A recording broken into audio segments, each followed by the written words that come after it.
சரி, இப்போ நம்ம சங்கீத பகுதிக்கு போவோம். அருமையான சங்கீதம் 123வது சங்கீதம்.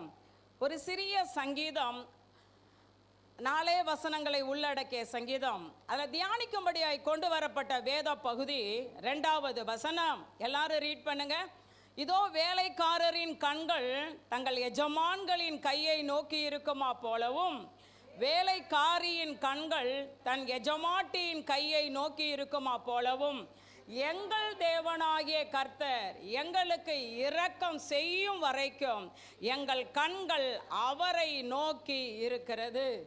இதில் பின்பகுதி தான், எங்கள் தேவனாகிய கர்த்தர் எங்களுக்கு இரக்கம் செய்யும் வரைக்கும், என் கண்ணீரை துடைக்கிற வரைக்கும், என் ஜெபத்துக்கு பதில் கொடுக்கிற வரைக்கும், என் சிறையிருப்பு மாறுகிற வரைக்கும், என் தேவை சந்திக்கப்படுகிற வரைக்கும் என் கண்ணு யார் மேலே தான் இருக்கணும்?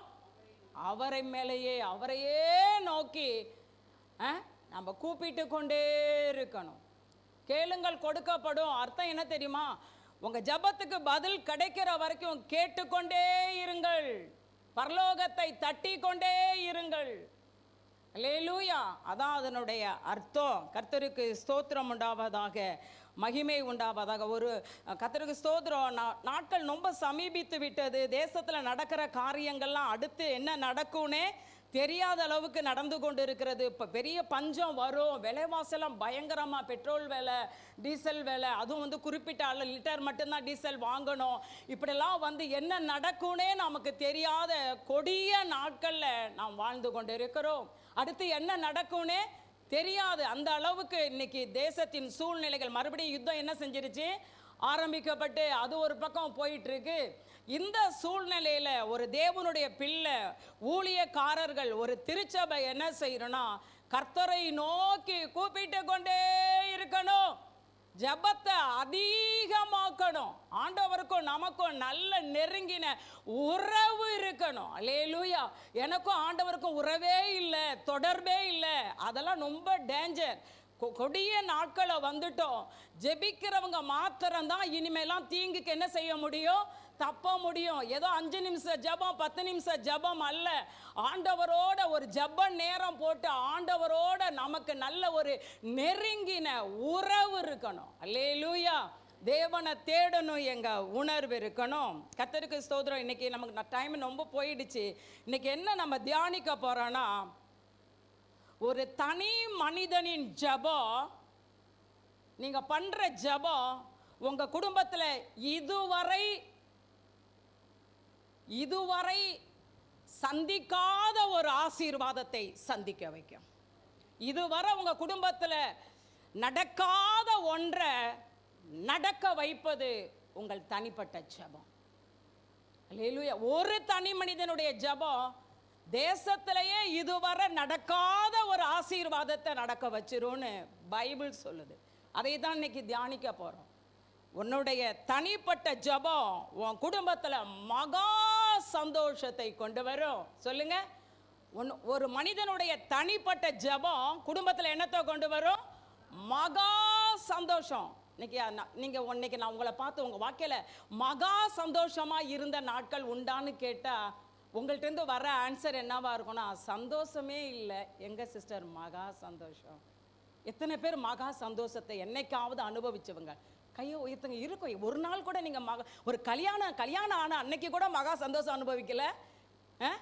அப்பா உயர்த்திட்டியம்மா. கல்யாணம் அன்னைக்கு கூட சந்தோஷம் அனுபவிக்கல. ஒரு ஆம்பளை புள்ள பிறந்துருச்சு, சந்தோஷம் கொடுக்கல. ஒரு மகா சந்தோஷம் கொடுக்கல. சரி, மகா சந்தோஷத்தை ஒரு நாளாச்சும் அனுபவிச்சுங்க. கொஞ்சம் கையோ உயர்த்துங்கப்பா. ஏன் அருணெல்லாம் கல்யாணம் அன்னைக்கு சந்தோஷம் பண்ணலையே? யாப்பா யாப்பா யாப்பா யாப்பா அப்பா இதெல்லாம் சொன்னாதான் பாஸ்டரே கை தூக்குறாங்க.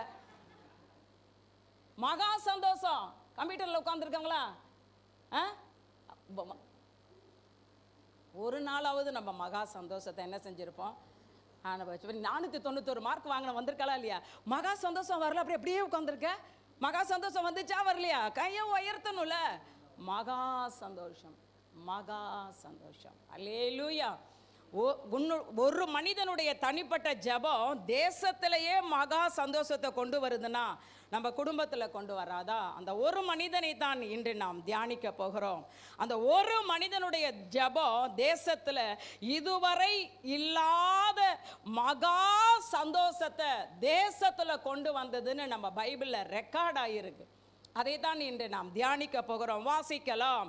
2 நாளாகமம் 30ஆம் அதிகாரம் 20வது வசனம் 26வது வசனம். எல்லாரும் எடுத்துக்கொள்ளுங்க. 2 நாளாகமம் 30வது அதிகாரத்தில் 20வது வசனம் 26வது வசனம். எல்லாரும் எடுத்துட்டீங்களா? கர்த்தருக்கு ஸ்தோத்திரம். 20வது வசனம் சொல்லுது, கர்த்தர் எசேக்கியாவின் விண்ணப்பத்தை கேட்டு ஜனங்களுக்கு அனுகூலம் செய்தார். இன்னைக்கு எசேக்கியா ராஜாவை குறித்து தான் தியானிக்க போறோம்.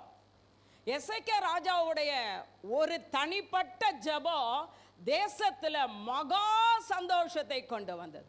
இங்க என்ன போட்டிருக்கு வாசிங்க எல்லாருமே. கர்த்தர், அந்த இடத்துல உங்க பேரை போடுங்க.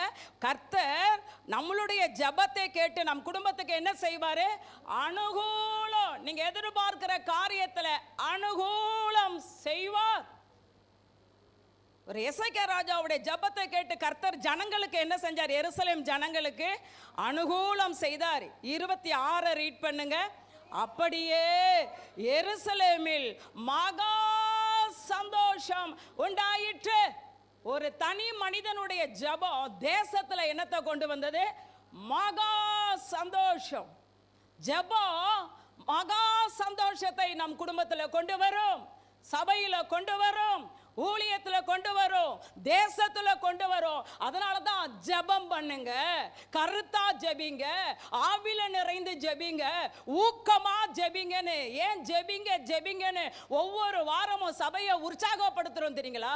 ஒரு தனி மனிதனுடைய ஜெபம் குடும்பத்துல மகா சந்தோஷத்தை கொண்டு வரும், உறவுகள் மத்தியில மகா சந்தோஷத்தை கொண்டு வரும். ஒரு தனி மனிதனுடைய ஜெபம் சபையில மகா சந்தோஷத்தை கொண்டு வரும். அல்லேலூயா. அது மட்டும் அங்க போடல, வாசிங்க. அப்படியே எருசலேமில் மகா சந்தோஷம் உண்டாயிற்று.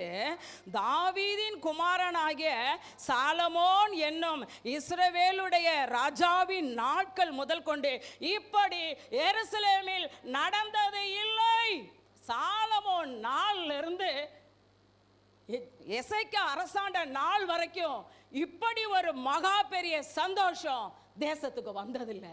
அப்ப ஒரு தனி மனிதனுடைய ஜெபம் இதுவரை தேசத்தில் நடக்காத ஒரு ஆசீர்வாதம், இதுவரை தேசம் சந்திக்காத ஒரு நன்மை, இதுவரைக்கும் தேசத்தில் இல்லாத ஒரு மகா சந்தோஷத்தை கொண்டு வந்தது.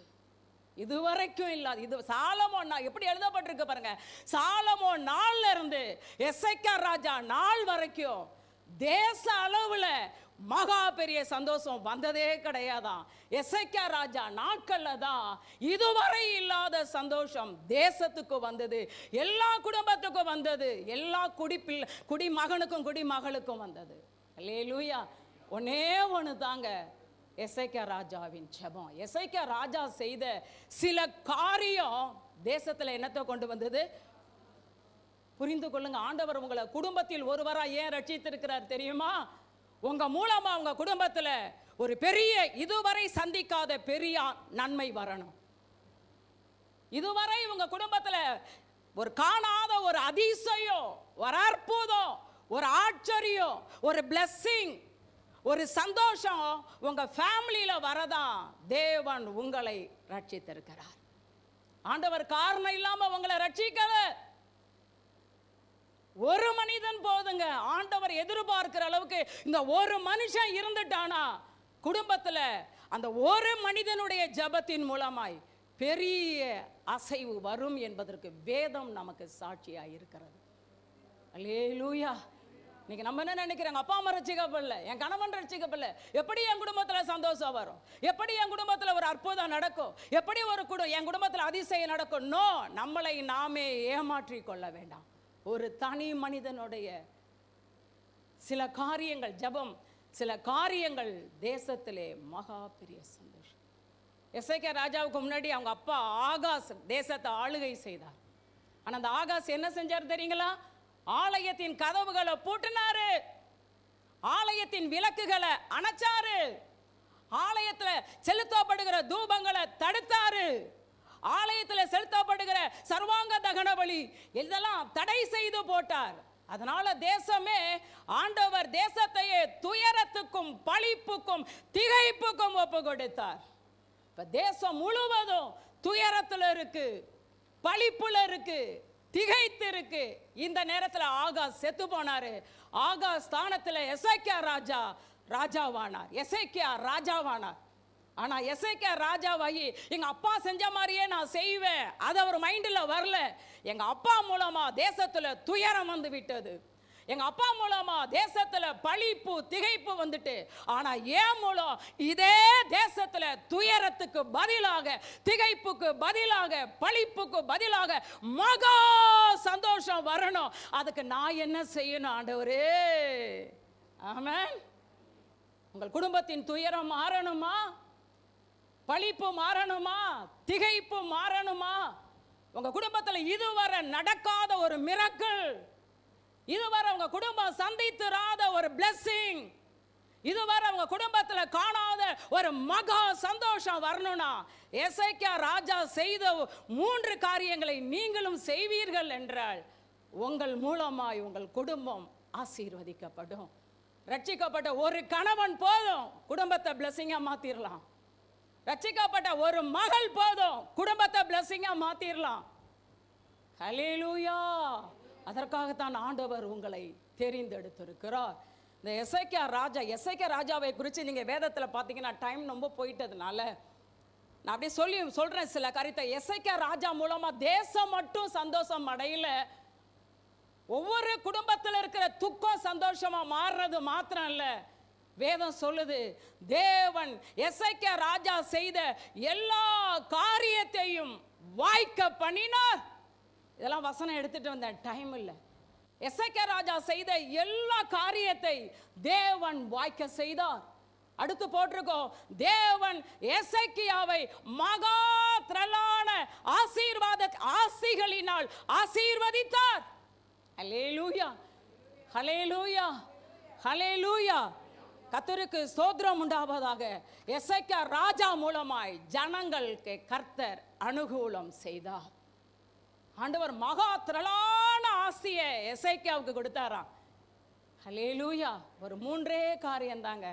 அந்த 3 காரியத்தை இன்று நீங்க செய்ய உங்களை ஒப்பு கொடுப்பீர்கள் என்றால் நிச்சயமா உங்க குடும்பத்தில் இதுவரை இல்லாத மகா பெரிய சந்தோஷம் உங்க மூலமா, இதுவரை இல்லாத ஒரு பெரிய blessing, எந்த ஜாதியினிடத்திலும் செய்யாத அதிசயம், சாலமோன்லேருந்து எசேக்கியா வரைக்கும் இதுவரை செய்யாத ஒரு மிரக்கிள் எசேக்கியா நாட்கள்ல தேசத்துல நடந்ததுங்க. ஒவ்வொரு குடும்பத்தின் துக்கமும் சந்தோஷமா மாறுனுச்சு. யார் நாட்கள்ல? எசேக்கியா. அல்லேலூயா. எசேக்கியா ராஜா செஞ்ச ஒரு எசேக்கியா ராஜாவை குறித்து 2 ராஜாக்கள் 18லேருந்து 20, 2 நாளாகமம் 29லேருந்து 32 வரை எழுதப்பட்டு இருக்கிறது. நம்ம மாறி மாறி தான் பார்க்க போறோம். 2 நாளாகமம் 2 ராஜாக்கள். ஃபர்ஸ்ட் 2 ராஜாக்கள்ல 18ஆம் அதிகாரத்துல 3லிருந்து 5 வரை உள்ள வசனங்கள், 6 வரை உள்ள வசனங்களை வாசிப்பீங்கன்னா டைம் போயிட்டதுனால நான் 3 பாயிண்ட்டையும் ஃபர்ஸ்ட் சொல்லிடுறேன். எந்த அளவுக்கு பாயிண்ட்டை தியானிக்க முடியும்னு தெரியல, ஆனால் உங்களுக்கு தெரியணும். எசேக்கியா ராஜா செய்த 3 காரியம். முதல் காரியம் என்ன தெரியுமா? எடுத்துட்டீங்களா? 2 ராஜாக்கள் 18 3வது வசனத்தை பாருங்க. அவன் தன் தகப்பனாகிய தாவீது செய்தபடியெல்லாம் கர்த்தரின் பார்வைக்கு செம்மையானதை செய்தான். இன்னைக்கு நம்ம பார்வைக்கு செம்மையானதை செஞ்சுட்டு ஓடுறோம் இல்ல. எசேக்கியா ராஜா கர்த்தரின் பார்வைக்கு செம்மையானதை செய்தான். ஆண்டவர் எதெல்லாம் வெறுத்தாரோ அதெல்லாம் தேசத்தை விட்டு அப்புறப்படுத்தினான். ஹல்லேலூயா. அகற்ற வேண்டியதை அகற்றினான், இடிக்க வேண்டியதை இடித்தான், தகர்க்க வேண்டியதை தகர்த்தான், உடைக்க வேண்டியதை உடைத்தான். ஹல்லேலூயா. அடுத்து அப்புறம் தியானிக்கலாம். முதல் பாயிண்ட் என்ன? எசேக்கியா கர்த்தரின் பார்வையில் செம்மையானதை. உங்க குடும்பத்தில் இதுவரை இல்லாத ஒரு ஆசீர்வாதம் வரணுமா? இதுவரைக்கும் இல்லை. எங்க ஃபேமிலியில் இப்படி ஒரு blessing நாங்கள் பார்க்கல. அந்த blessing உங்க மூலமா வரணும்னா கர்த்தரின் பார்வைக்கு செம்மையானதை செய்யுங்கள். 2வது போட்டிருக்கு 5வது வசனம், அவன் இஸ்ரவேலின் தேவனாகிய கர்த்தர் மேல் வைத்த நம்பிக்கையிலே அவனுக்கு பின்னும் அவனுக்கு முன்னும் இருந்த யூதாவின் ராஜாக்களில் எல்லாம் அவனை போல் அவனை போல் ஒருவனும் இருந்தது இல்லை. 2வது எசேக்கியா ராஜா 100க்கு 100 கர்த்தரை மாத்திரமே நம்பினான். படபலத்தை நம்பல, மனுஷ பலத்தை நம்பல, எதையுமே அவன் நம்பல. அவன் 100க்கு 100 அவனை போல் ஒத்த ராஜா முன்னையும் கிடையாதான் பின்னையும் கிடையாதான். அதுபோல அவன் 100% கர்த்தரை நம்பினான். அதனால தேசத்துல என்ன வந்தது? இதுவரை இல்லாத மகா சந்தோஷம். உங்க குடும்பத்துல மகா சந்தோஷம் வரணுமா? 100க்கு 100 தேவனை சார்ந்து கொள்ளுங்கள். 100க்கு 100 கர்த்தரை நம்புங்கள். கர்த்தருடைய வார்த்தையை நம்புங்கள். அடிக்கடி சொல்லுங்க, எனக்கு இயேசு இருக்கிறார், எனக்கு இயேசு இருக்கிறார். சொல்லுங்க, எனக்கு யார் இருக்கா? எனக்கு இயேசு இருக்கிறார், என்னுடைய தெய்வம் இயேசு இருக்கிறார்.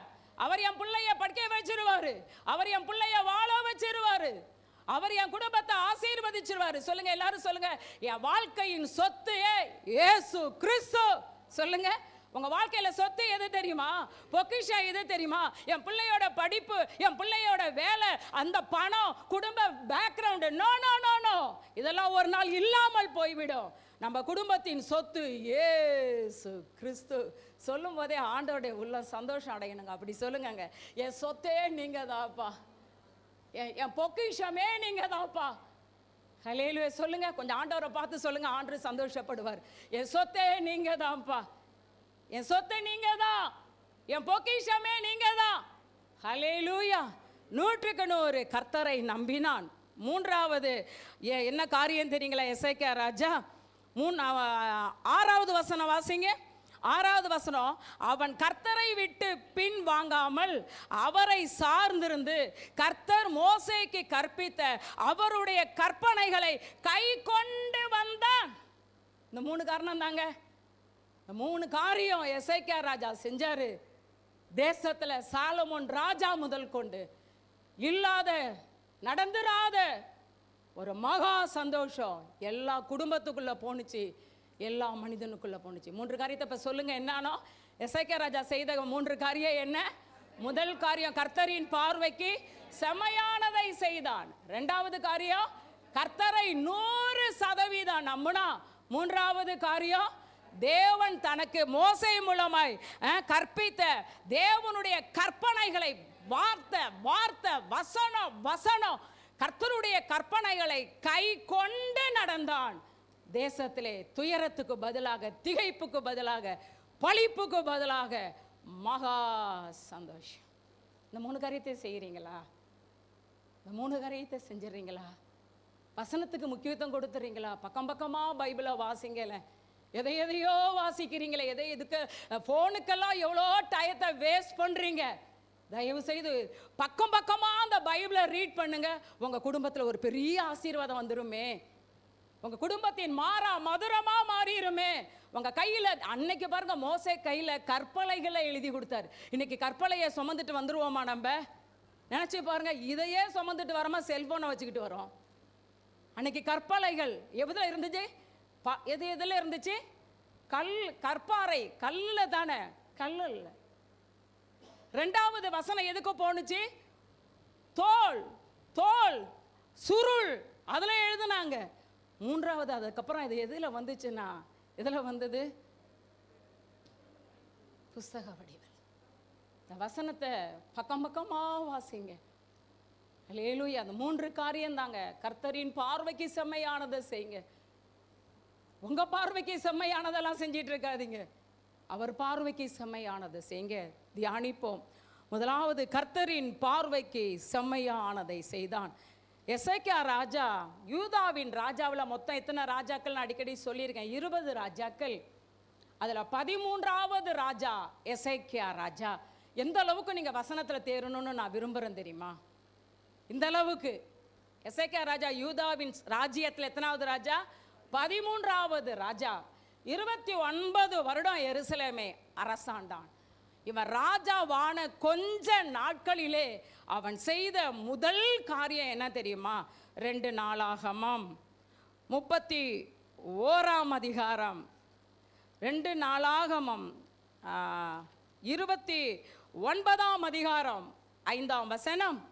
2 நாளாகமம் 39:5 லேவியர்கிட்ட பேசுறான். லேவியரை கேளுங்கள், நீங்கள் இப்போது உங்களை பரிசுத்தம் பண்ணிக்கொண்டு உங்கள் பிதாக்களின் தேவனாகிய கர்த்தருடைய ஆலயத்தை பரிசுத்தம் பண்ணி அசுத்தமானதை பரிசுத்த ஸ்தலத்தில் இருந்து வெளியே கொண்டு போங்கள்.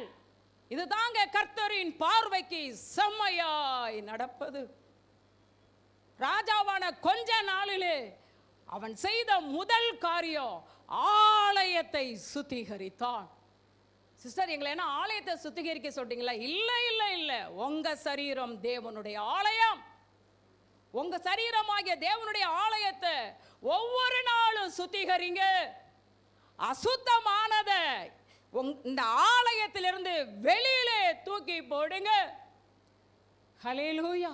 தேவன் வெறுக்கிற ஒன்று நம்ம வாழ்க்கையில கோபம், மூர்க்கம், எரிச்சல், பொறாமை, பொய், மனமேட்டிமை, அகந்தை, பெருமை, ஆணவம், கர்வம், பகை, ஈகோ, மன்னியாமை, கீழ்ப்படியாமை, இதெல்லாம் நம்ம இந்த ஆலயத்தை விட்டு வெளியில போகணுங்க. நான் இன்னைக்கு நினைச்சு பார்த்தேன், சபையில எல்லாருமே தேவ அன்புனால நிரம்பி அன்பா இருந்தா சபை எப்படி இருக்கும் நினைச்சு பார்த்தேன். எல்லாருக்கும் தாழ்மை இருந்தா எப்படி இருக்கும்னு நினைச்சு பார்த்தேன். நினைக்கும் போதே மனசுல அவ்வளோ சந்தோஷம். எல்லாரும் தாழ்மையா இருந்தா எப்படி இருக்கும்? தெரியாம ஒருத்தங்க ஒரு காலை மிதிச்சிட்டாங்க, அவங்க சாரி சொல்றாங்க, ஐயோ பரவாயில்ல பரவாயில்ல, அதனால என்ன மிதிக்கிறத மிதிச்சு விட்டு சாரி வரையா, வெளியில வா, ஆத்துமாவை கத்தரை சோதரி போட்டு பாத்துக்கிறேன். அல்லேலூயா. நான் உண்மையில எல்லாரும் சபையில சாந்த குணமா இருக்கும். சாந்த குணமா இருந்தா எப்படி இருக்கும்? கொஞ்சம் கற்பனையாச்சும் கொண்டு வாங்கல. கொஞ்சம் எல்லாரும் சாந்த குணமா இருந்தா சபை எப்படி இருக்கும்? எல்லாரும் அப்படியே விட்டு கொடுத்து இணங்கி போனா சபை எப்படி இருக்கும்? ஆண்டவர் சொல்லுகிறார், உன் ஆலயத்தை சுத்திகரி. தேவனுக்கு பிரியமில்லாத ஒன்று உன் வாழ்க்கையில வேண்டாம். உன் செல்போன், தேவனுக்கு பிரியமில்லாத எல்லாத்தையும் என்ன பண்ணு? டெலீட் பண்ணு. தேவனுடைய பிள்ளைக்கு பாய் ஃப்ரெண்டும் வேண்டாம், கேர்ள் ஃப்ரெண்டும் வேண்டாம். நம்ம சரீரம் தேவனுடைய ஆலயம். இதை நம்ம கெடுக்க கூட. பச்சையை குத்தி கெடுக்காதீங்க தயவு செய்து. சபைக்கு வர வாலிபர்களே, பச்சை குத்திராதீங்க. பச்சை குத்தி இந்த ஆலயத்தை கெடுக்காதீங்க. செம்மையாய் நடப்பதுனா என்ன தெரியுமா? பரிசுத்தமான வாழ்க்கை. ஹல்லேலூயா. முதலாவது என்ன சொன்னார் லேவியரை பார்த்து? உங்களை பரிசுத்தம் பண்ணிக்கொள்ளுங்க. நெக்ஸ்ட் தேவனுடைய ஆலயத்தை என்ன செய்யுங்க? பரிசுத்தம் பண்ணுங்க. தேவனுடைய ஆலயத்தில் இருக்கிற அசுத்தமெல்லாம் வெளியே தூக்கி போடுங்க. அந்த காரியத்தை செய்தார்கள். அது தேவனுடைய பார்வைக்கு செம்மையாய் இருந்தது. ஆண்டவர் எசேக்கியா ராஜா மூலமாய் குடும்பத்தின் துக்கத்தை, தேசத்தின் துக்கத்தை மகா சந்தோஷமாய் மாற்றினார். உங்க குடும்பத்தின் துக்கம் மாறணுமா? துயரம் மாறணுமா? சிறையிருப்பு மாறணுமா? வனாந்தரம், சஞ்சலம், வேதனை, கண்ணீர், இடுக்கண் மாற ஒரே வழி, தேவனுக்கு பிரியமில்லாத காரியத்தை உங்கள்கிட்ட தூக்கி போடுங்க. கிறிஸ்தவன் ஜாதி பார்க்கிறது, நோ நோ நோ நோ, நீ பெரியவன் நான் பெரியவன், வாக்குவாதம், சண்டை, நோ. நான் தேவனுடைய பிள்ளை, கர்த்தரின் பார்வைக்கு செம்மையானதை செய்யணும். அடுத்து போட்டிருக்கு 2 ராஜாக்கள் 18:4 பார்ப்பீங்கன்னா அங்க போட்டிருக்கு, அவன் ராஜாவான உடனே செய்த வேலை, அவன் மேடைகளை எல்லாம் அகற்றி, கொஞ்சம் ரீட் பண்ணுங்க எல்லாருமே, மேடைகளை எல்லாம் அகற்றி, சிலைகளை எல்லாம் தகர்த்து, விக்கிரக தோப்புகளை வெட்டி, மோசே உண்டு பண்ணியிருந்த வெண்கல சர்ப்பத்தை உடைத்து போட்டான். அந்நாட்கள் என்ன போட்டிருக்கு? இஸ்ரவேல் புத்திரர் அதற்கு தூபங்கள். அப்ப பாத்தீங்களா, தேசத்தை சுத்திகரிக்கிறோம். தேவனுக்கு பிரியமில்லாத விக்கிரக சிலைகள், விக்கிரக மேடைகள், விக்கிரக தோப்புகள், தேவனுக்கு பிரியமில்லாத ஒன்றும் தேசத்துல இராதபடி ஃபர்ஸ்ட் ஆலயத்தை சுத்திகரித்தான், 2வது தேசத்தை சுத்திகரித்தான். நாம் தேவன் மகா பரிசுத்த, அவருடைய பிள்ளைகளாகிய நம்மளுடைய நடக்கை செய்கை எல்லாம் பரிசுத்தமாக இருக்கணும். அதுதாங்க தேவனுடைய பார்வைக்கு செம்மை. பரிசுத்தமான வாழ்க்கை வாழுங்கள். ஹல்லேலூயா. கர்த்தருக்கு ஸ்தோத்திரம். அடுத்து அவன் என்ன செஞ்சான் தெரியுங்களா? 2 நாளாகமம் 31:3 கர்த்தருக்கு ஸ்தோத்திரம். எல்லாரும் எடுங்க 2 நாளாகமம் 31:3. எதெல்லாம் தேவனுடைய பார்வைக்கு செம்மன்னு பாருங்க. நம்ம என்ன நினைக்கிறோம்? ஜெபிக்கிறது செம்ம, பைபிள் ரீட் பண்றது செம்ம, வாரத்துக்கு ஒரு நாள் ஞாயிற்றுக்கிழமை ஆராதனைக்கு வர்றது செம்ம, இதுதான் செம்மன்னு நினைக்கிறோம். இது மாத்திரம் இல்ல, இன்னும் நிறைய காரியம் இருக்கு. அகற்றப்பட வேண்டியது அகற்றப்படணும். பீரோல தேவனுக்கு பிரியமில்லாத ஏதாவது இருக்கா? தூக்கி எறியணும். குடும்பமா ரட்சிக்கப்பட்ட உங்க ஃபேமிலியில தேவனை துக்கப்படுத்துகிற ஒரு காரியம் காணப்படக்கூடாது. செல்போனை சுத்திகரிக்கணும், வீட்டை சுத்திகரிக்கணும், பீரோவை சுத்திகரிக்கணும். உங்க சிந்தனைகள், உங்கள் நினைவுகள், உங்கள் எண்ணங்கள், உங்கள் வாயின் வார்த்தைகள், உங்க கண்கள், உங்கள் கைகள் எல்லாம்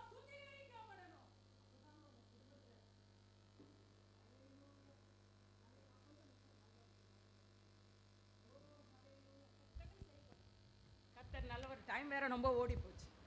ஹல்லேலூயா, ஹல்லேலூயா. கர்த்தருக்கு ஸ்தோத்திரம். ஆண்டவருக்கு பிரியம் இல்லாததை நம்மை விட்டு, நம்ம வீட்டை விட்டு வெளியில தூக்கி போடணுங்க. கர்த்தருக்கு ஸ்தோத்திரம். அடுத்தவர் என்ன செஞ்சார்? எடுத்துட்டீங்களா? 2 நாளாகமம் 30.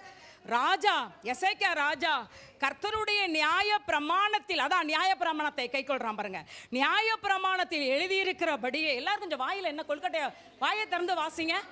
அந்தி சந்திகளில் செலுத்த வேண்டிய சர்வாங்க தகன பலிகளும். அப்ப அந்தி சந்தியில ஜெபிக்கணும். அந்தி காலையில, சந்தி ஈவினிங், அந்தி சந்தி நம்ம வாழ்க்கையில தேவனுக்கு பலி செலுத்தணும். சர்வாங்க தகன பலி செலுத்தணும். நம்முடைய ஆவி ஆத்தும சரீரத்தை சர்வ அங்க தகன பலியாய் தேவனுக்கு ஒப்பு கொடுக்கணும். காலையில ஜெபம், ஈவினிங் ஜெபம், ஜெபம் பலி, பலி செலுத்தணும். அடுத்து ஓய்வு நாள் தோறும் ஆலயத்துக்கு ஓடி வந்துடணும். ஆலயத்துக்கு ஓடி வந்து எல்லாரும் இணைந்து தேவனுக்கு ஆராதனை என்கிற பலி செலுத்தணும். அடுத்து மாத பிறப்பு, அதாங்க வாக்குத்தத்த ஆராதனை. மாத பிறப்புல நம்முடைய கால் எங்க வரணும்? ஆலயத்துல வந்து வாக்குத்தத்த ஆராதனை, அந்த பலியை செலுத்தணும்னு பழைய ஏற்பாட்டிலே சொல்லியிருக்கு. ஹல்லேலூயா. அடுத்து பண்டிகை நாட்கள், ஈஸ்டரு, கிறிஸ்மஸ், நியூ இயர், அது மாதிரி பண்டிகை நாட்களிலும் செலுத்த வேண்டிய சர்வாங்க தகன பலி ஆலயத்தில் பழைய ஏற்பாட்டு காலத்தில் பலி செலுத்திக்கிட்டே இருக்கணும். சொல்லுங்க என்னென்ன பலின்னு சொல்லுங்க. அந்தி சந்தி சொல்லுங்க, வாயை திறந்து சொல்லுங்க. அந்தி சந்தி பலி செலுத்தணும். அடுத்து ஓய்வு நாளில் பலி செலுத்தணும். அடுத்து மாத பிறப்புகள்ல பலி செலுத்தணும். அடுத்து பண்டிகை நாட்கள்ல பலி செலுத்தணும். அன்னைக்கு அவங்க எழுத்தின்படி பலி செலுத்தணும். அவங்க ஆடு மாடு பலி செலுத்துவாங்க. அப்ப பலி செலுத்துவதற்கு என்ன செஞ்சாருன்னு போட்டிருக்கு. பலி செலுத்த வேண்டிய பண்டிகையிலும் செலுத்த வேண்டிய சர்வாங்க தகன பலிக்கு தன்னுடைய ஆசையிலிருந்து எடுத்து எசேக்கியா ராஜா தன் பங்கை ஆலயத்திற்கு கொடுத்தான். உங்கள் வருமானத்தில் வருகிற தசம பாகம் ஆலயத்துக்கு வரணுங்க. என்னடா சிஸ்டரும் பாஸ்டரும் இதே சொல்கிறாங்க? நோங்க, இந்த சத்தியம் உங்களுக்கு தெரிந்திருக்கணும். நீங்கள் கொடுக்குறீங்களோ அது உங்கள் காரியம். நீங்கள் கொடுக்குற தசம பாகம் காணிக்கை கர்த்தருக்கு நீங்கள் கொடுக்குறீங்க. உங்களை ஆசீர்வதிக்கிறதும் கர்த்தர் தான். நீங்கள் செய்யறீங்களோ செய்யலையோ உங்களுக்கு வசனம் தெரிஞ்சிருக்கணும். வசனம் தன்னுடைய ஆசையிலிருந்து எடுத்து, அதனால தான் ஆண்டவர் எசேக்கியா ராஜாவுக்கு தேவன் மகா திரளான ஆசையை கொடுத்தது. பொருளாதார ரீதியில் ஆசீர்வதிக்கப்பட ஒரே வழி கர்த்தருக்கு உங்கள் வருமானத்திலிருந்து தசம பாகம் காணிக்கை கொடுக்கணும். அதை செய்கிறான். அவன் செஞ்சது மாத்திரம் இல்லை, தன்னுடைய ஜனத்தையும் செய்ய சொன்னான். நமக்கு டைம் இல்லை. இவ்வளோ அடுத்து அதான் அதுக்கு பலி, காலை மாலை பலி. வேதம் சொல்லும் எசேக்கியா ராஜா அதிகாலமே எழுந்து ஆலயத்திற்கு போனான்னு போட்டிருக்கோம். எத்தனை மணிக்கு எப்போ போனானா எசேக்கியா ராஜா? காலமே எழுந்து. இதெல்லாம் ஆண்டோடைய பார்வைக்கு செம்மையாக இருந்தது. பரலோகத்தில் இருக்கிற தேவன் பார்த்தாரு, அப்பா எசேக்கியா ராஜா மாதிரி ஒருத்தன் இல்லை, அதனால் எசேக்கியாவை ஒரு சரித்திரமாக மாற்றணும்னு, ரெக்கார்டாக மாற்றணும்னு சொல்லி இந்த பத்மஸ்ரீ விருது, பாரத ரத்னா, கடந்த நாளில் டெண்டுல்கர் என்ன விருது வாங்கியிருக்காருன்னா பாரத ரத்னா விருதுக்கு பதிலாக பத்மஸ்ரீ விருதுங்கிறீங்க. என்ன சிஸ்டருக்கு ஒன்றும் தெரியாதுன்னு நினச்சிட்டிங்களா என்ன? போய் அங்கே போய் பார்க்குறேன் பாரத ரத்னா விருது. உங்களெல்லாம் நம்புனா நான் லைவில் வேற போகுது, எதை தான் என் மகன் கட் பண்ணுவான். கர்த்தர் பார்த்தாரு, எசேக்கியா ராஜா ரெக்கார்டு பலிங்கிறீங்க, உங்களெல்லாம் ஐயோ சரித்திரம் எசேக்கியா ராஜாவை பார்த்தாரு, இவனை சரித்திரமாக்கணும்னு தான். சாலமோன் ராஜா, சிஸ்டர் ஏமாத்தணும் மட்டும் நினைக்காதீங்க, சாலமோன் ராஜா முதல் கொண்டு எசேக்கியா ராஜா வரைக்கும் இது வரைக்கும் தேசத்தில் இல்லாத காரியம், உங்க குடும்பத்தில் இதுவரைக்கும் இல்லாத ஒரு ஆசீர்வாதம் வரணுமா? கர்த்தரின் பார்வைக்கு செம்மையானது. ஹல்லேலூயா. ரெண்டாவது அவன் என்ன செஞ்சான்? ஆண்டவரை 100க்கு 100 என்ன செஞ்சான்? நம்புனா. சூழ்நிலைகள் ரொம்ப மோசமா இருந்தது எசேக்கியா ராஜா நாட்களிலும். ஆனா எசேக்கியா ராஜா நம்மள மாறி ஆண்டவரை நம்புற நம்பிக்கையில தள்ளாடல. நம்ம விசுவாசம் என்ன செய்யுது? அவ்வப்போது ஊஞ்சல். அவ்வப்போது நம்ம விசுவாசம் என்ன செய்யுது? உண்மையை பேசுங்க.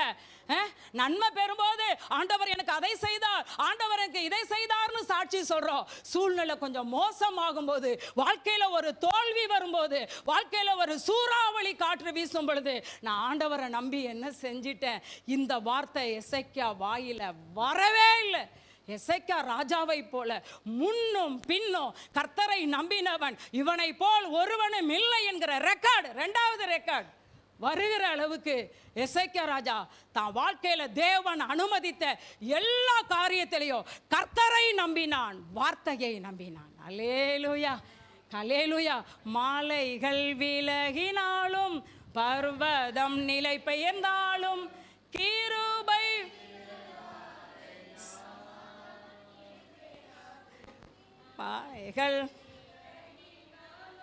ஓகே. நல்ல வேலை உங்கள் கையில் எல்லாம் மைக் இல்லாமல் போணுச்சு. கர்த்தர் நல்லவர். உண்மையில நான் சில நேரத்தில் பிள்ளைங்க பாட்டு பாடுறப்ப நினைப்பேன், இந்த பாட்டை ஏற்றினவர் பாடினவர்லாம் கேட்டார்னா பயங்கரமாக அழுதுருவார்னு நினைப்பேன். உண்மையில நம்மளாம் பாடுற பாட்டை பெர்க்மான் செய்யலாம் கேட்டார்னா கோன்னு கூட அழுதுருவார். அந்த அளவு அழகாக பாடுறோம். அல்லேலூயா. நம்ம எந்த அளவு பாடுறோம்? நம்ம ஜோசப் ஆல்ரெடிலாம் வந்தாருன்னா அவ்வளோதான், இது என்ன அவ்வளோதான் ஓடிடுவார்னு நினைக்கிறேன் நான். அவ்வளோ அழகா தேம்பி அழுவார்னு நினைக்கிறேன். அந்த அளவுக்கு நம்ம பாட்டு பாடுறோம். ரொம்ப சந்தோஷம். கர்த்தர் நம்ம மேலே ஆராதனை அபிஷேகத்தை ஊற்றுவாராக. அல்லேலூயா, ஹல்லேலூயா. கர்த்தருக்கு ஸ்தோத்திரம். மலைகள் விலகலாம். மலை போல நம்பி இருந்த படிப்பு, பதவி, வருமானம், மனிதர்கள் நம்மளை விட்டு விலகலாம். ஆண்டவர் நம்மளை விட்டு விலகவே மாட்டார். ஆண்டவரை 100% எல்லா காரியத்திலையும் கர்த்தரை நம்புங்கள். எசேக்கியா ராஜா வாழ்க்கையில் வியாதி வந்துருச்சுல. வியாதி வந்தா ஏசாயா பெரிய ஊழியர். இன்னைய மாதிரி கள்ளத்திற்குதரிசிகள் கிடையாது. ஏசாயா பெரிய, இயேசு பிறக்கிறதுக்கு முன்ன 700 வருஷங்களுக்கு முன்னாடி அவர் பிறப்ப சொன்ன அவ்வளோ பெரிய தீர்க்கன் ஏசாயா. அவர் சொல்றாரு எசேக்கியா ராஜாட்ட, நீ இனிமே பிழைக்க மாட்டீரு, வீட்டை ஒழுங்குபடுத்தணும் ஆண்டு சொல்லிட்டாருன்னு. அதெல்லாம் காதில் வாங்கிட்டு எசேக்கியா ராஜா அப்படியே ஏசாயா ராஜாட்ட ஏதாவது ஏசாயா தீர்க்கன்ட்ட அழுதாரா? இல்லை, நீ சொல்கிறத சொல்லிட்டு போப்பான்னு சொல்லிட்டு போனதுக்கப்புறம் எசேக்கியா ராஜா சுவர்புறமாய் திரும்பி ஆண்டவர்கிட்ட அழுகிறான். எவ்வளோ உண்மையாக இருந்த ஆண்டவர், எவ்வளோ உங்கள் பார்வைக்கு செம்மையானதை செஞ்ச ஆண்டவர், ப்ளீஸ் ஆண்டவர் எனக்கு ஆயுசு நாளை கூட்டி கொடுங்க, ஆயுசு நாளை கூட்டி கொடுங்கன்னு கர்த்தரை நம்பினார். நடந்தது என்ன? ஆயுசு நாட்களை கர்த்தர் 15 வருடம். 100% கர்த்தரை நம்புங்க, நீங்க நல்லா இருப்பீங்க. உங்க பலத்தை நம்பிராதீங்க, உங்க திறமையை நம்பிராதீங்க, உங்க தாளத்தை நம்பிராதீங்க, உங்க வருமானத்தை நம்பிராதீங்க. என் பையன் என்ன பாத்துருவான் நம்பாதீங்க, என் பொண்ணு என்ன பாத்துருவா, இல்ல இல்ல இல்ல, யாரையும் நம்பாதீங்க. நம்ம நம்ப தகுந்தவ. நம்புவேன் என் இயேசு, நம்புவேன் என் இயேசு ஒரு இயேசுவை 100% நம்புங்க. ஏசாயாவே சொல்லிட்டு போனாரு, இவர் நம்பி ஜெபித்தாரு. ஏசாயாவை மறுபடியும் அனுப்புறாரு, போய் சொல்லு, அவன் கண்ணீரை கேட்ட, அவன் ஜெபத்தை கேட்ட 15 வருடங்கள் கூட்டி தருவேன். அடுத்து எசேக்கியா ராஜா வாழ்க்கையில பெரிய சோதனை. சனகரிப் அசிரியா ராஜா, அவன் வல்லரசு நாடு, எல்லா தேசத்தை பிடிச்சிட்டான். யுத்தத்தை பயன்படுத்தி வல்லரசு நாடா இருக்கிறதுனால எல்லா தேசத்தை பிடிச்சான். ஃபைனலா யார்கிட்ட வந்தீங்களா? எசேக்கியா ராஜா ஆளுகை செய்கிற எருசலேமுக்கு வந்தான். எருசலேமுக்கு வந்தான், கொக்கரிக்கிறான், ஜனங்களை பார்த்து கொக்கரிக்கிறான், லெட்டர்லாம் எழுதி அனுப்புறான். எல்லா ராஜ்யத்தை பிடிச்சிட்டோம், பெத்லகேம் எருசலேமை நிச்சயமா பிடிப்போம். உங்க ராஜா எசேக்கியா சொல்லுவான், கர்த்தரை நிச்சயமா நம்ம எருசலேமை தரமாட்டார்னு சொல்லுவான். அதெல்லாம் நம்பாதீங்க, நாங்க நிச்சயமா எருசலேமை பிடிக்க போறோம்னு சொன்னான். எசேக்கியா ராஜா என்ன செஞ்சாரு தெரியுங்களா? எசேக்கியா ராஜா என்ன செஞ்சாரு தெரியுங்களா? கொட்டாயெல்லாம் விட்டிங்கன்னா எனக்கு மயக்கம் வருது. கர்த்தருக்கு ஸ்தோத்திரம் உண்டாவதாக. எசேக்கியா ராஜா என்ன செஞ்சாரு தெரியுங்களா? இந்த வசனத்தை எடுத்துட்டு வந்தேன். என்ன செஞ்சாரு? யூதாவின் ராஜாவை என்ன சொன்னான்னு தெரியல. அவனோ 2 நாளாகமம் 32:8 என்ன சொன்னார் தெரியுங்களா? தன்னுடைய ஜனத்தை பார்த்து என்ன சொன்னார் தெரியுங்களா? அவனோட இருக்கிறது, அந்த அசிரியா ராஜாவோட இருக்கிறது மாமிச புயம், நமக்கு துணை நின்று நம்முடைய யுத்தங்களை நடத்த நம்மோடு இருக்கிறவர் நம்முடைய தேவனாகிய கர்த்தர் தானே என்று சொல்லி அவர்களை தேற்றினான். யூதாவின் ராஜாவாகிய எசேக்கியா சொன்ன இந்த வார்த்தையின் மேல் ஜனங்கள் என்ன சொன்னா? அவனோட இருக்கிறது மாம்சபுயம், நம்மளோட இருக்கிறது கர்த்தர். எவ்வளோ நம்பினா பார்த்தீங்களா? அந்த நம்பிக்கையை கர்த்தர் அங்கீகரித்தார். கொஞ்சம் சிரிக்கிறான்னு சொல்லிட்டு சிரிச்சிங்கன்னா எல்லாருமே சிரிக்கலாம். அல்லேலூயா, கர்த்தருக்கு ஸ்தோத்திரம் உண்டாவதாக. எசேக்கியா ராஜாவுடைய நம்பிக்கையை கர்த்தர் அங்கீகரித்தார்.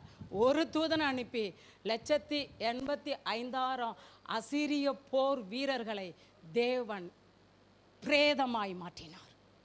எவ்வளோ பெரிய தெய்வத்தை நம்ம ஆராதிக்கிறோம் தெரியுமா? அவன் மாம்ச பலத்தை அப்படி நம்பிட்டு வந்து எல்லா தேசத்தை பிடிச்சிட்டோம், உன்னையும் பிடிச்சிடணும். எல்லா தேசத்தில் இருக்கிறது விக்கிரம், எருசலேமில் இருக்கிறது ஜீவன் உள்ள தேவன். சொல்லுங்க எல்லாரும். அவர்களோடு இருக்கிறது மாமிச புயம், என்னோட இருக்கிறது கர்த்தர், எனக்கா யுத்தம் பண்ணுகிறவர். ஒரு வார்த்தை தான் கர்த்தரை நம்பினா. ஒரு தூதனை அனுப்புனாருங்க. அப்படியே மேன்மை பாட்டேன். 185,000 பேர் அவுட். மூன்றாவது என்ன செஞ்சான்? கர்த்தரை 100% நம்பினதுனால கர்த்தர் தேசத்திலே மகா சந்தோஷத்தை கொண்டு வந்தார். மூன்றாவது என்ன சொன்ன? கற்பனைகளை கை கொண்டான்.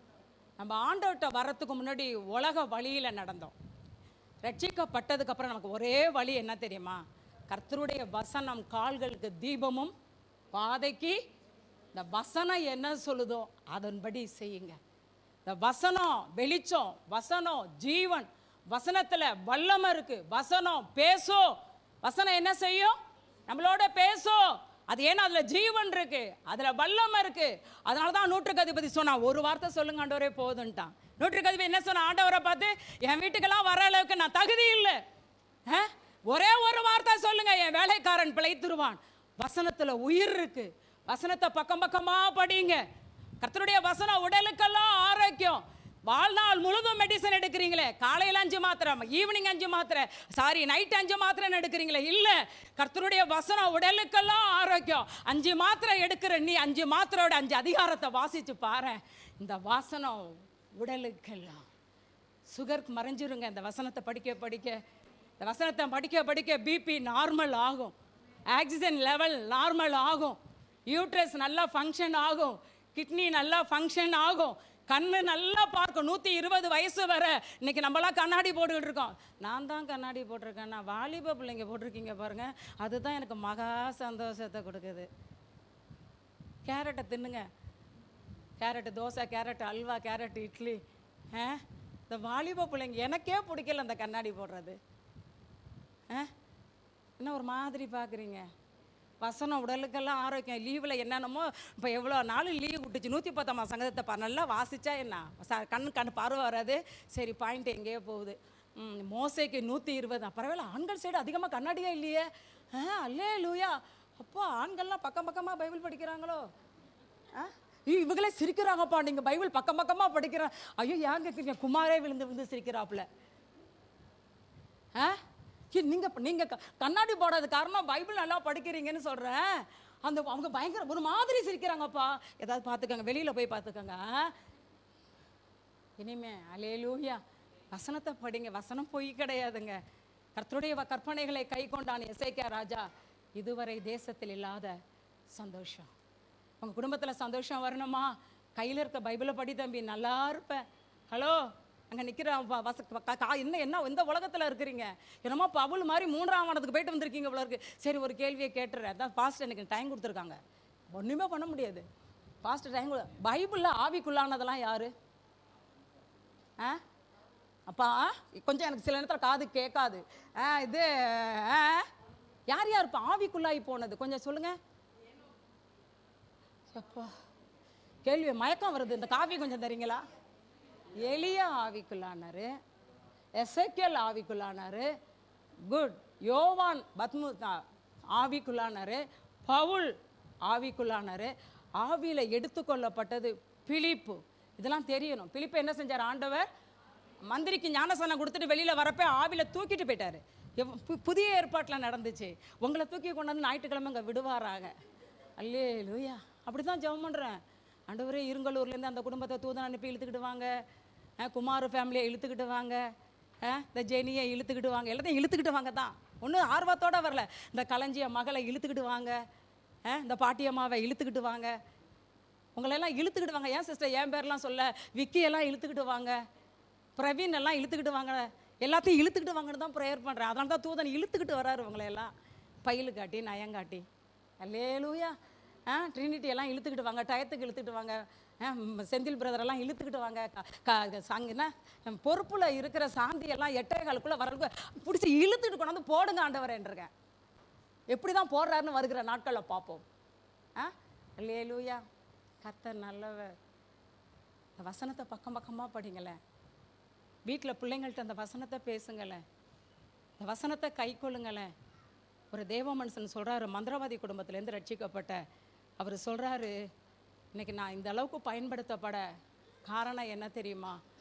காலேஜ் படிக்கும்போதே, காலேஜுக்கு போகிறதுக்கு முன்னாடி 10 அதிகாரம் வாசிப்பேன், வந்து 10 அதிகாரம் வாசிப்பேன், இரவு பெட்டுக்கு போகிறதுக்கு முன்னாடி, சாப்பிட்றதுக்கு முன்னாடி 10 அதிகாரம் வாசிப்பேன், பெட்டுக்கு போகிறப்ப 10 அதிகாரம் வாசிப்பேன். எங்கள் பேரண்ட்ஸ் என்னை பார்த்து கேட்டது, பைத்தியமாடான்னு கேட்டாங்க. அன்னைக்கு பைத்தியமா இந்த பைபிளை படித்தேன், இன்னைக்கு இந்த பைபிள் தான் எனக்கு சோறு போடுதுன்னு சொன்னார். ஹல்லேலூயா. அதனால் தயவு செய்து, உண்மையில் அந்த குட்டி புள்ள இத்தனை வசனம் சொல்கிறா பார்த்தீங்களா, எவ்வளோ அழகாக சொல்கிறா பார்த்தீங்களா. கர்த்தருக்கு ஸ்தோத்திரம்.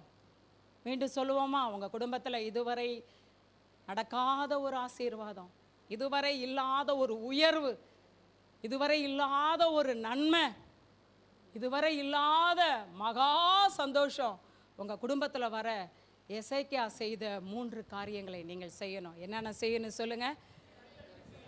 அப்படியே ஆண்டவர்கிட்ட கேளுங்களேன். ஆண்டவரே, எசேக்கியா ராஜா போல உங்கள் பார்வைக்கு செம்மையான வாழ்க்கை வாழ எங்களுக்கு கிருபை கொடுங்கப்பா.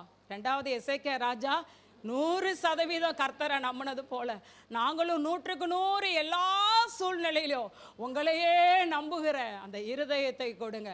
3வது, கற்பனைகளை கை கொண்டான். ஆண்டவரே, இந்த வசனத்தை என் உயிரிலே அதிகமாய் நேசிக்க கிருபை கொடுங்க, நல்ல வாசிக்க கிருபை கொடுங்க, தியானிக்க கிருபை கொடுங்க, கை கொள்ள கிருபை கொடுங்க. இந்த 3 காரியம் இருக்கும் பொழுது இதுவரை உங்கள் குடும்பத்தில் நடக்காத ஒரு நன்மை, நடக்காத ஒரு ஆசீர்வாதம் உங்கள் மூலமாக உங்கள் குடும்பத்தில் மகா சந்தோஷம், சபையில் ஊழியத்தில் மகா சந்தோஷம் நடப்பதாக.